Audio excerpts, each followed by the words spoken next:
ભારતીય જનતા પાર્ટીએ આ ભરૂચ લોકસભા માટે 7મી વખત મને ઉમેદવારી કરાવી.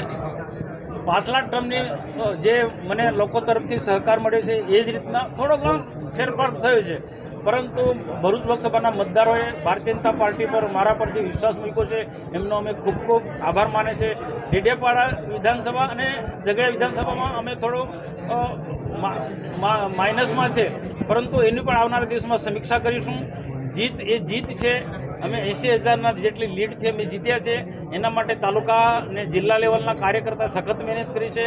અમારા બધા ધારાસભ્યોએ અંકલેશ્વરના ધારાસભ્ય હોય કે પછી ભરૂચના ધારાસભ્ય હોય કે પછી વાગરાના ધારાસભ્ય હોય, કરજણના કે જંબુસરના ધારાસભ્ય, બધા ધારાસભ્યો સખત મહેનત કરી છે અને આ સખત એ મહેનતનું પરિણામ આ અમારી જીત છે.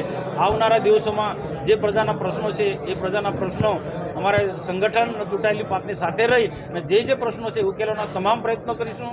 આજે જીતની ખુશાલી અમે મનાવવાનો કાર્યકર્તાનો જબરજસ્ત ઉત્સાહ હોય, પરંતુ રાજકોટની ઘટનાને લઈને ન ડીજે ન બેન્ડ કે ફુગાર કે પછી કોઈ પણ જાતનો મીઠાઈ પણ અમે ઠીક છે સાદાઈથી એકબીજાને મળીને અને કાર્યકર્તાને અમે શુભેચ્છા મૌખિક રીતના શુભેચ્છા પાઠવીશું, બધાનો આભાર માનીશું. અને આજના પ્રસંગે મારા મીડિયા મિત્રોનો પણ હું ખૂબ ખૂબ આભાર માનું છું કે મારો જે જીતનો જે જીત છે એમાં મીડિયાનો પણ સમય પર મને ખૂબ મોટો સહકાર મળ્યો છે. અને ખાસ કરીને જે મતદારોએ મને જે જીતાડે છે તમામ લોકસભા મત વિસ્તારના મતદારોનો ખૂબ ખૂબ આભાર માનું છું. ભારત માતા કી જય. મનસુખભાઈ, ગત ટર્મની કરતાં લીડમાં ઘટાડો થયો છે, તમારી દ્રષ્ટિએ કેમ આ પ્રકારની પરિસ્થિતિ?